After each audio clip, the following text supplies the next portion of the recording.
J'ai fait un microblading, il est complètement raté et ça fait pas du tout naturel. Pour éviter d'en arriver là, il va falloir faire très attention déjà à l'institut. Pour bien choisir votre institut, je vous invite à regarder les pages Instagram avec des photos.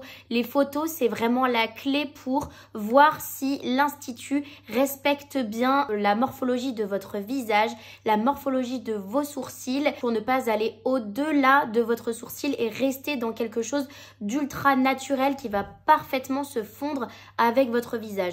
Secondement, le choix de l'institut va être très important, mais le choix des pigments est également très important pour avoir une stabilité de couleur dans le temps, puisque si vous choisissez une prestation qui va être beaucoup moins chère, peut-être que l'institut fera des économies sur le choix des pigments et prendra peut-être des pigments qui ne seront pas de très très haute qualité. C'est à vous de prendre soin de vos sourcils une fois qu'ils ont été microbladés. Pensez bien par la suite à toujours mettre de la crème solaire. Combien de temps dure un microblading? Un microblading, en fait, ça va dépendre de votre type de peau, si vous avez la peau grasse, la peau sèche ou la peau mixte.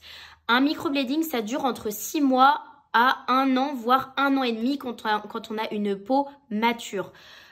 Plus on va avoir la peau grasse, moins le pigment va bien tenir dans le temps, donc plutôt 6 mois.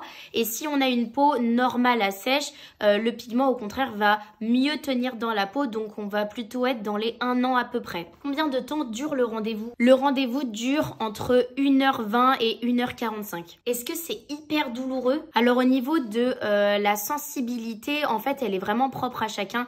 Il y en a qui sont pas très sensibles, il y en a qui ont un peu plus de sensibilité. Mais en général, on estime que c'est à peu près comme une épilation bien vive. Quand est-ce que je vais voir le résultat final? Le résultat final, ça va pas être après la première session, puisqu'à la première session, le pigment vient tout juste d'être inséré dans la peau. Donc le résultat est assez foncé. Ensuite, il y a tout un mois de cicatrisation complète.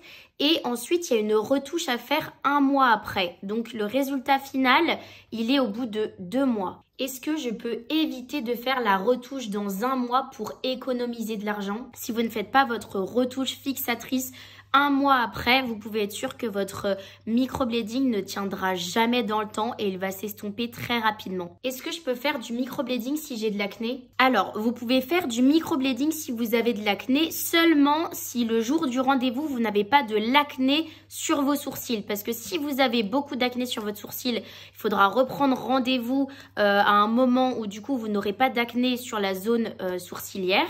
Et sinon, si vous avez juste un petit bouton sur votre sourcil, nous, ce qu'on va faire, c'est on va tout simplement l'esquiver et du coup, il n'y aura pas de pigmentation sur cette zone-là. N'hésitez pas à vous rendre directement sur notre Instagram où vous pourrez retrouver toutes nos photos, nos tarifs. Si vous souhaitez prendre rendez-vous et que vous êtes proche de Saint-Nazaire, n'hésitez pas à le faire directement sur le site de Maison Regard. On sera ravis de vous accueillir dans notre institut.